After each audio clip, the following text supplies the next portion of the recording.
જય સ્વામિનારાયણ. આજના દર્શન. જય ગણપતિ દાદા. જય કષ્ટભંજન દેવ. Good morning. જય સ્વામિનારાયણ, જય સિયારામ, જય શ્રી કૃષ્ણ, જય માતાજી. ઓમ નમઃ શિવાય. સિદ્ધેશ્વર મહાદેવ. અમેરિકાનું પાર્સલ છે અને ઇમ્પોર્ટેડ વસ્તુ છે. પેક કરી છે. તાવડી મોકલવાની છે.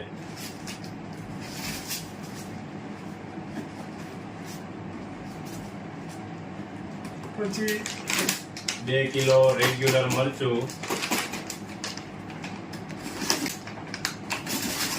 પછી 2 કિલો કાશ્મીરી,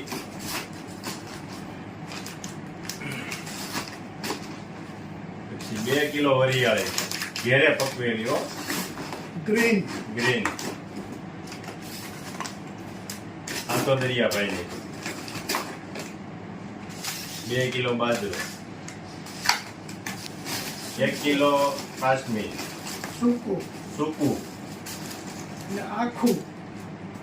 હા, અમેરિકાનું પાર્સલ છે. પછી બેને કહેતા હતા કે તમારી આટલી વસ્તુ મોકલો ને તો અમે બાજરાના રોટલા તાવડી મોકલો ને તો નથી મળતી. તાવડી એમાં તાવડી પેક કરી છે આપણે. તો વ્યવસ્થિત નુકસાન આખું થર્મોકોલનું બોક્સ બનાવ્યું, એમાં તાવડી નાખી છે. અને તાવડી ફૂટવી ન જોઈએ, વ્યવસ્થિત ફૂટી જાય. અને કોઈ એવું ન હોય કે આપણી વસ્તુ હોય તો જ આપણે મોકલવાની. જે વસ્તુ એને નથી મળતી બિચારાને એ વસ્તુ મંગાવતા હોય તો એ મોકલવાની.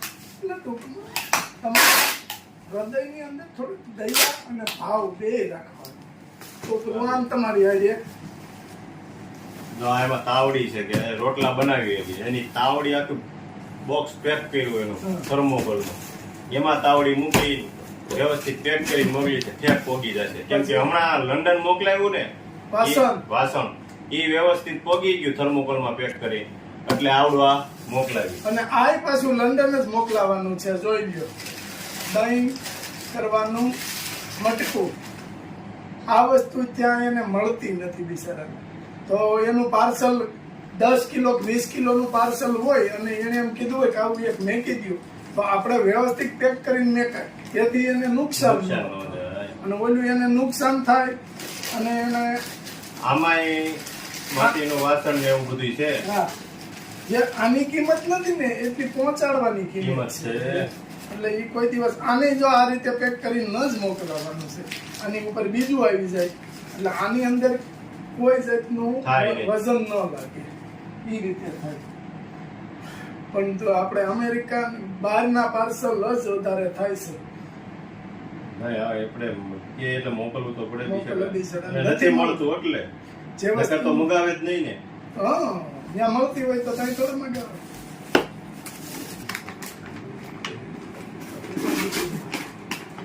3 કિલો રેગ્યુલર મરચું પોરબંદર.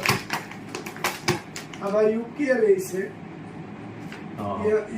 એને આપણું યુકે પાર્સલ ગયું ને તો એને અહીંયા ફોન કર્યો કે વસ્તુ સ્ટાન્ડર્ડ છે, તમે ત્યાંથી મગાવી લ્યો. એટલે એના 32 હતા ને એને અહીંથી મગાવી.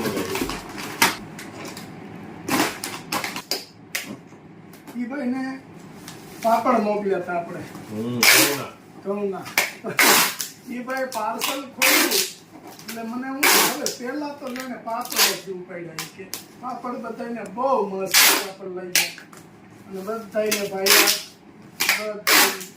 બહુ ખાતા છે પાપડ. એટલે પાપડ સુપર હતું. હવે ઘઉંના પાપડ પૂરા થઈ ગયા. હવે સીઝન પૂરી થઈ ગઈ. હવે આવશે વર્ષે 2 ધાણા જીરું,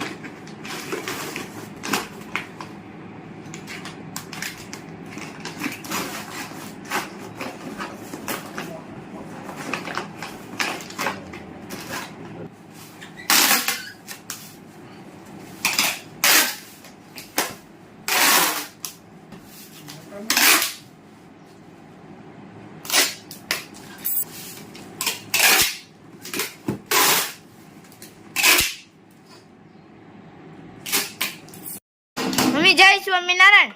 જય સ્વામિનારાયણ. આજે જમવાનું શું બનાવવાનું? દેશી કઢી કાઠિયાવાડી, લીલી હળદરવાળી. ઉકળી ગઈ છે કઢી અને વઘાર જ ખાલી બાકી છે ને અહીંયા આપણે ખીચડી બનાવવાની છે વઘારેલી. મગની દાળ, ચોખા, ચણાની દાળ, તુવેર દાળ, પછી વટાણા છે, ચણા લીલા, લીલી તુવેર ને સિંગદાણા, બધું લીલું જ નાખવાનું. ફ્રીજમાં સ્ટોરેજ કરીને રાખ્યું છે બધું. જ્યારે ખીચડી બનાવવી હોય ત્યારે આ નાખવાનું. અને આ છે લીમડો, લીલા મરચાં, ટમેટું અને બટાટા. તમે જેટલું શાક નાખો એટલું નખાય.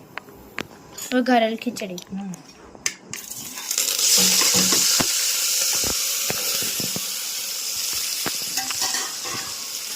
અને બહુ ભાવે ને ખીચડી? હા. આમ તો વેજીટેબલ જ થાય, કઠોળ આવી જાય બધું. જેટલું નાખવું એટલું નખાય. ખીચડીનો વઘાર થઈ ગયો છે. હવે એને પાણી નાખી સ્વાદ અનુસાર સિંધાવ નિમક. હવે એને પાણી નાખી મૂકી દેવાની એટલે હમણાં બફાઈ જાય. એટલે આપણી ખીચડી તૈયાર. હા, કાઠિયાવાડી હો. જો કઢીના વઘાર માટે તૈયાર કરી દીધું છે. અજમા, મેથી, સૂકી મેથી અને લીલો લીમડો. અને અહીંયા ઘીથી વઘાર કરીએ એટલે ટેસ્ટ સારો આવે. અને અજમાથી નહીં, કઢીનો વઘાર છે ને એ મસ્ત થાય, ટેસ્ટ સરસ આવે.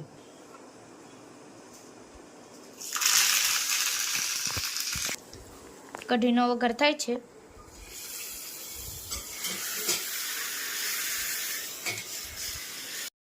જો કઢીનો વઘાર થઈ ગયો છે મસ્ત. ખાલી ઘીથી અને અજમાથી વઘાર કર્યો છે એટલે ટેસ્ટ એનો સરસ આવે. અજમા હેલ્થ માટે પણ બહુ સારા છે. મસ્ત કાઠિયાવાડી વઘારેલી ખીચડી તૈયાર થઈ ગઈ છે અને કઢી પણ તૈયાર થઈ આવી ગઈ છે. એટલે હવે બેસી જાય જમવા. ધાણા જીરું, બહુ ધાણા જીરું સાઈડ હો. પણ ધાણા જીરું ચાલુ ને ચાલુ એક ધારું ચાલુ ને ચાલુ છે. સ્ટોક નહીં કરવાનો કોઈ પણ વસ્તુનો, તાજે તાજું. હા. અને આપણે રોજનો 20 કિલોનો ઓર્ડર તો ખાલી ધાણા જીરું થાય છે. તો ધાણા જીરું 20 કિલો દળાવી ચાલે, પાછું ભરીને જવા દે. મોકલાવાનું, ભરીને મોકલાવાનું. ઓલું એ કાર્ય બધું દળાઈ નાખી પછી એને ચાળીને પેકિંગ કરી લઈએ. એમ નહીં, તાજે તાજું જ. દળાવવાનું. હા, આ વસ્તુ છે ને જેમ ઓછું ઘંટી વાળાને આપો ને, આપણે આગળ કીધું છે એમ જ હરખું પીસાય. એ કાર્ય જથ્થો આપી દો ને એટલે ઓલાને શું હોય, ઉતાવળાથી પીસી નાખે. જાજુ આવ્યું ચાલો ચાવા દો નહીં કે. એટલે આપણે ભલે રોજ દળાઈએ છીએ, પણ માથે ઊભું રહેવાનું, માથે ઉભા રહીને દળાવવાનું, મૂકીને નહીં વી આવવાનું. માથે ઉભા રહીને દળાવવાનું અને ઓછું દળાવવાનું. હા. એટલે જેટલું ઓછું દળાય ને એટલો ફાયદો છે. હા. આને બધું ગરમ થઈ જાય એટલે જે કઈ એમાં આપણે કહીને નથી કેતા તત્વો એનો નાશ પામે. બહુ એને ગરમ થવા ન દેવાય. આપણે માથે ઉભા રહીને હાવ સ્લોમાં ઝકવાનું. સ્લોમાં ઝકવાની. પેલું તો એ કાર્ય આમ બાચકા ખડકી દેવાય એમ નહીં. આપણે વચ્ચે એ કાર્ય 4 બાચકા દળાવ્યું હતું તો ઘંટી વચ્ચે 2 કલાક કોરો દેવો પડે, ગરમ ન થવી જોઈએ. 5 રૂપિયા વધારે લઈ લેજે દળવાના, પણ ધીમી રીતે હાંકવાની. અને આ વસ્તુ હોય જાય પછી ખરાબ ન થવું. હા. કોઈ પણ માણસ દહીં વેચી અને સૂટી નથી. નહીં. કાયમિક માટે આપણે ત્યાંથી મસાલા મંગાવે છે અને એના મંગાવે મસાલા એ રીતે કામ કરવાનું. પેકિંગ કર્યું, બહાર વહી ગયું, પછી તમારે મારે પૂરું એ રીતે પેકિંગ પાર્સલ નથી કરવા. આપણે ઓર દાંત કાઢતા તમે મગાવો અમારી પાસે એ રીતે આપણે મસ્ત ધાણા જીરું એકદમ. અને જો અહીંયા બધું નીકળતું જાય છે કચરું.